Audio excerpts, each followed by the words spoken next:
नमस्कार दोस्तों, राधे राधे, जय श्री कृष्णा। आज हम सुनने जा रहे हैं ज्येष्ठ मास महात्म्य अध्याय 23। कमेंट में राधे राधे लिखना ना भूलें। प्रेत कहने लगा कि हे पथिक, मैंने नदी के तट पर बंदर और सारस का यह संवाद सुना, तब मुझको बोध हुआ और मोह तथा शोक का नाश हुआ।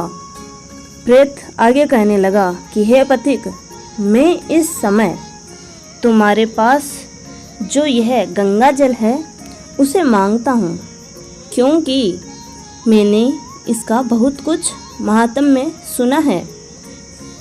मैंने इस पर्वत पर गंगा जल का बड़ा अद्भुत आश्चर्य भी देखा है, इसीलिए यह गंगा जल मांगता हूँ।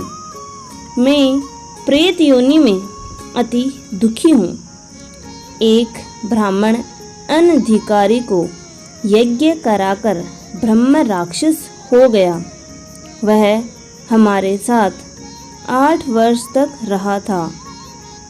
उसके पुत्र ने उसकी अस्थियों को इकट्ठा करके गंगा में कनखल स्थान में गिरवा दिया। उसी समय वह राक्षस त्याग कर सद्गति को प्राप्त हुआ। मैंने प्रत्यक्ष देखा है, इसीलिए मैंने तुमसे प्रार्थना की है। मैंने पहले जन्म में तीर्थ स्थानों में बड़े बड़े दान लिए थे और उनका प्रायश्चित नहीं किया था। इसी से मैं हजारों वर्ष तक इस प्रेत योनि में, जिसमें अन्न और जल मिलना अति दुर्लभ है, दुख पा रहा हूँ। इस योनि में सिर्फ वायु ग्रहण करके ही विचरण करता रहता हूँ।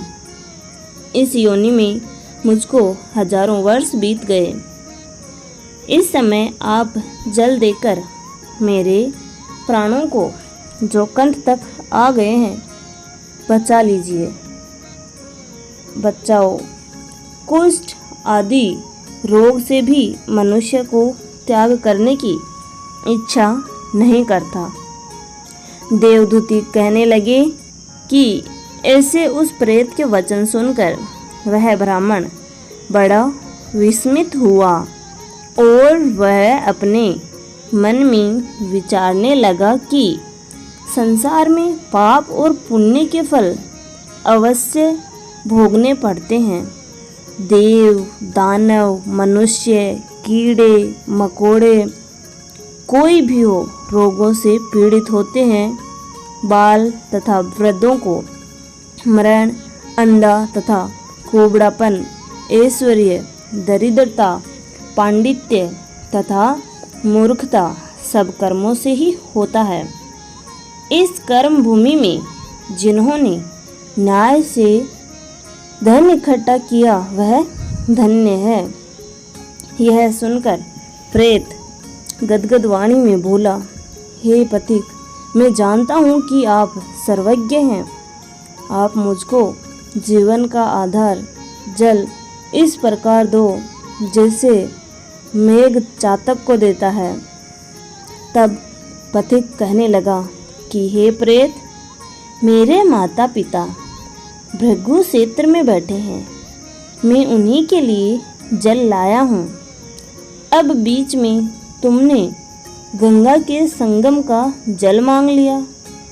अब मैं इसी धर्म संकट में संदेह में पड़ गया कि क्या कांड वस्तु में यज्ञों को इतना नहीं मानता जितना प्राण रक्षा को मानता हूँ। इसीलिए प्रेत को जल देकर तृप्त करके माता पिता के लिए फिर जल लाऊंगा। लोमस जी कहने लगे कि इस प्रकार उस पथिक ने गंगा यमुना के संगम का जल उस प्रेत को दिया। उस प्रेत ने प्रीतिपूर्वक जल को पिया। उसी समय वह प्रेत शरीर को छोड़कर दिव्य देहधारी हो गया। केरल कहने लगा कि बिंदु मात्र गंगा जल से वह प्रेत मुक्त हो गया।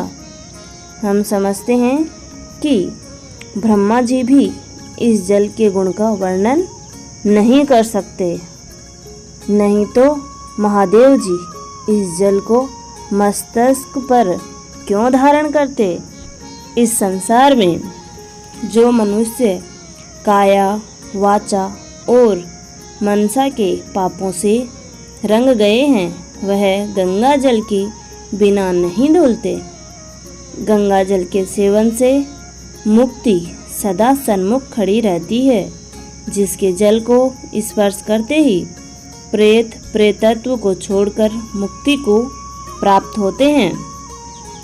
जो गंगा स्नान करता है वह सदा वैष्णव पद को प्राप्त होता है। यदि संबंधी लोग गंगा जल से तर्पण करें तो नरक में रहने वाले पितृ लोग स्वर्ग में चले जाते हैं और स्वर्ग में रहते हुए ब्रह्मत्व को प्राप्त होते हैं।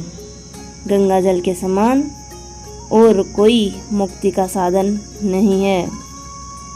वह प्रेत वहाँ से चला गया और 1 मास में जब जेठ मास आया तो उसने सुने हुए प्रयाग महात्म्य के अनुसार गंगा यमुना के संगम पर स्नान करके पिशाच शरीर को धारण कर भक्ति पूर्वक नारायण की स्तुति करता हुआ वह द्रविड़ देश का राजा गंधर्वों से सेवित उत्तम विमान पर बैठकर इंद्रपुरी को गया।